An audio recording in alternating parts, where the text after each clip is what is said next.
기온이 오르면서 온화한 날씨가 이어지고 있습니다. 봄 기온이 완연하게 느껴지지만 마냥 즐기기에는 조심해야 할 요소가 있습니다. 바로 봄철 불청객인 황사입니다.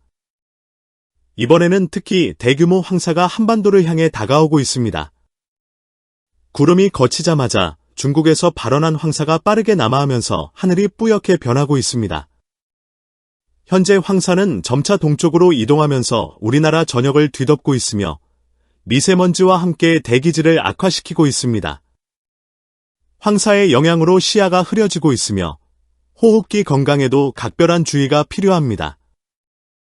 또한 경북 의성 부근에서는 대형 산불이 계속되고 있습니다. 화재가 발생한 지 며칠이 지났지만 불길이 완전히 잡히지 않고 있으며 강한 바람과 건조한 날씨로 인해 확산 우려도 커지고 있습니다. 산불의 규모가 워낙 커서 현재 위성 영상을 통해서도 황사와 함께 산불의 진행 상황을 확인할 수 있습니다.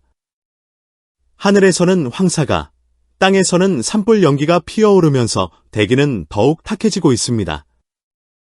황사는 주로 타클라막한 사막, 고비 사막, 황토고원과 같은 건조지대에서 발생합니다. 이 지역에서 발생한 모래먼지가 저기압의 상승 기류를 타고 상공으로 빠르게 퍼져나갑니다. 저기압이 구름을 형성할 때 모래먼지도 함께 상승하게 되며 이 과정에서 모래먼지는 최대 1만 미터까지 올라갑니다. 이 고도는 항공기가 비행하는 순항고도와 비슷한 수준입니다. 상공 1만 미터 부근에는 강한 편서풍이 불고 있기 때문에 상승한 모래먼지가 이 바람을 타고 우리나라까지 날아오게 됩니다. 이것이 바로 우리가 경험하는 황사 현상입니다. 올해는 2월 이후 고비 사막과 주변 건조지대의 강수량이 크게 부족한 상황입니다. 대기가 예년보다 훨씬 건조해진 탓에 모래먼지 발생 빈도가 증가하고 있으며 이에 따라 대규모 황사가 자주 발생하고 있습니다. 이번 황사도 그러한 기후, 조건 속에서 형성된 것으로 보이며 강한 편서풍을 타고 빠르게 우리나라로 유입되고 있습니다. 황사의 분포 상황을 살펴보겠습니다. 현재 3월 25일 화요일 정오 기준 짙은 황사가 우리나라 대부분 지역을 뒤덮고 있습니다. 어제와 오늘 황사 농도가 가장 짙은 상태를 보이고 있으며 전문가들은 이번 황사가 2에서 3일 정도 지속될 것으로 예측하고 있습니다.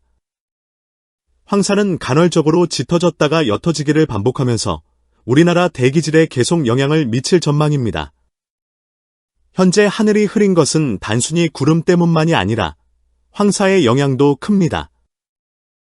따라서 당분간 맑은 하늘을 기대하기 어려울 것으로 보입니다. 한편 기상청 특보 발효 현황을 살펴보면 3월 25일 화요일 오전 6시 기준으로 건조주의보가 광주 지역까지 확대되었습니다. 특히 대구와 경북 일대에는 건조경보가 발효되면서 산불 위험이 더욱 커진 상황입니다. 건조한 날씨로 인해 초목이 바짝 말라 있으며 이로 인해 전국 곳곳에서 크고 작은 산불이 발생하고 있습니다.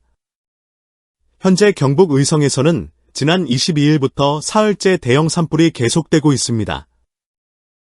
불길을 완전히 진압하지 못한 상태이며 바람의 방향에 따라 불씨가 다른 지역으로 번질 가능성도 배제할 수 없습니다.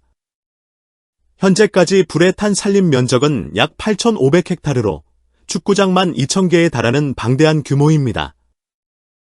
이번 황사와 산불로 인해 대기질이 급격히 악화되면서 호흡기 질환을 앓고 있는 분들은 더욱 주의가 필요합니다. 마스크 착용을 철저히 하고 가급적 외출을 자제하는 것이 좋겠습니다. 또한 산불 예방을 위해 작은 불씨도 철저히 관리해야 하며 건조한 날씨 속에서 각별한 주의가 요구됩니다. 정부는 지난 20일 경남 산청에 이어 경북 의성과 울산 울주, 경남 하동을 특별재난 지역으로 선포했습니다. 이는 최근 기상 악화로 인해 피해를 입은 지역에 대한 정부의 지원 조치로 복구 작업이 신속하게 이루어질 수 있도록 돕기 위한 것입니다.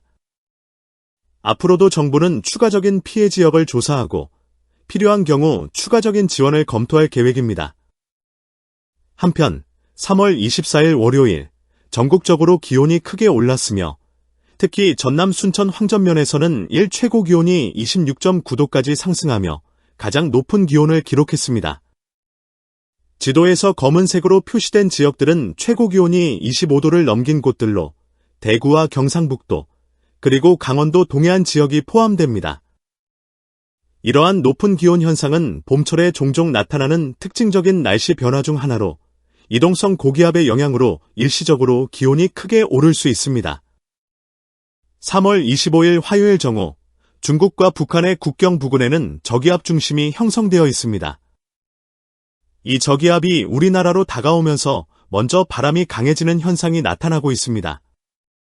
현재 서해에서부터 강한 바람이 불고 있으며 이러한 기상 조건은 산불 진화 작업에도 어려움을 초래할 가능성이 있습니다. 특히 건조한 날씨와 강풍이 겹치면 산불이 급속도로 확산될 위험이 커지므로 각 지역에서는 화재 예방에 각별한 주의가 필요합니다. 많은 이들이 바람과 함께 비가 내려 산불 위험을 낮춰주기를 기대하고 있지만 이번 저기압은 강수량이 많지 않을 것으로 예상됩니다.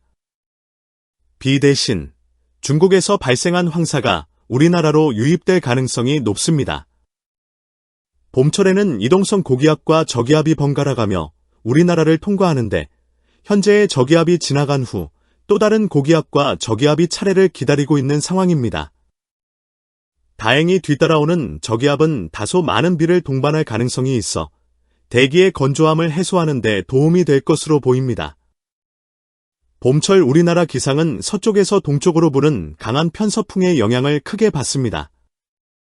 이로 인해 중국에서 발생한 이동성 고기압과 저기압이 빠르게 우리나라를 지나가며 날씨 변화가 빈번하게 발생합니다. 이동성 고기압이 자리 잡으면 온화한 날씨가 지속되지만 곧이어 저기압이 접근하면 흐리고 비가 내리는 패턴이 반복됩니다. 이러한 특성으로 인해 봄철에는 짧은 주기로 날씨가 변하며 경우에 따라 강한 폭풍이 동반될 수도 있습니다. 3월 27일 목요일이 되면 저기압 중심이 중국 동북부로 이동하면서 우리나라 남쪽에서 따뜻하고 습한 공기가 유입될 전망입니다. 기온은 더욱 상승하지만 강수량은 그다지 많지 않을 것으로 예상됩니다. 다만 한 차례 비가 내릴 가능성이 있으며 이에 대한 기상 모델 분석을 살펴보겠습니다. 현재 미국 GFS와 독일 아이콘 모델을 비교해보면 중국 동북부와 동해에 각각 저기압이 위치하고 있습니다. 이틀 뒤로 예상된 저기압의 위치는 거의 일치하지만 강수 시각과 강수 지역의 차이가 발생할 가능성이 있습니다. 그렇다면 어떤 모델이 가장 정확할까요? 각 모델은 대기를 분석하는 격자의 크기가 다르며 이는 분석의 정밀도에 영향을 미칩니다. 유럽의 이큼더브어프 모델은 9km, 미국 GFS는 22km, 독일 아이콘 모델은 13km의 분석 격자를 사용합니다. 이처럼 격자가 촘촘할수록 해상도가 높아지므로 분석만 놓고 본다면 ECMWF 모델이 가장 높은 정확도를 가진다고 평가할 수 있습니다. 3월 28일 금요일이 되면 저기압 중심이 일본 홋카이도 부근으로 이동하면서 겨울철에 나타나는 서고동조 기압 배치가 형성될 전망입니다. 저기압 중심에서는 길게 한랭전선이 형성되는데 이는 한기와 남기가 맞부딪히는 경계에서 발생합니다.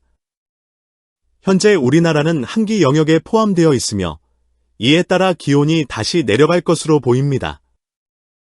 등압선이 수직으로 정렬되면서 강한 폭풍 계열의 바람이 불 가능성이 있습니다.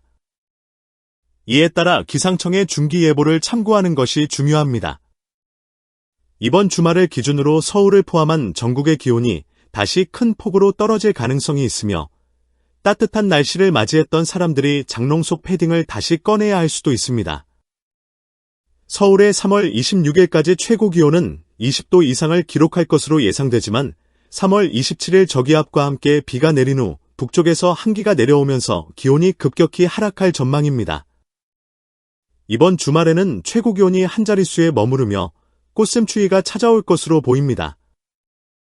다만 이러한 꽃샘추위는 2에서 3일 정도 지속된 후 다음 주 초부터 다시 기온이 올라 평년 기온을 회복할 것으로 예상됩니다. 한편 울산에서는 이미 목련이 활짝 피어 봄의 시작을 알리고 있습니다. 목련과 벚꽃은 개화 시기가 비슷하지만 일반적으로 목련이 조금 더 일찍 핍니다. 지역에 따라 차이가 있긴 하지만 목련은 보통 3월 중순에 개화하고 벚꽃은 3월 말쯤 꽃망울을 터뜨립니다. 그러나 많은 사람들이 목련을 4월의 꽃으로 떠올리곤 하는데 이는 박목월 시인의 4월의 노래 때문일 가능성이 큽니다. 북쪽 지방에서는 목련이 4월에 피기도 하며 박목월이 이 시를 지은 곳도 목련이 늦게 피는 지역이었을 것이라는 추측이 가능합니다. 봄이 오면서 날씨 변화가 잦고 꽃샘추위와 함께 비와 강풍이 동반될 가능성이 큽니다. 따라서 앞으로의 기상 변화를 주의 깊게 살펴보면서 대비하는 것이 필요합니다.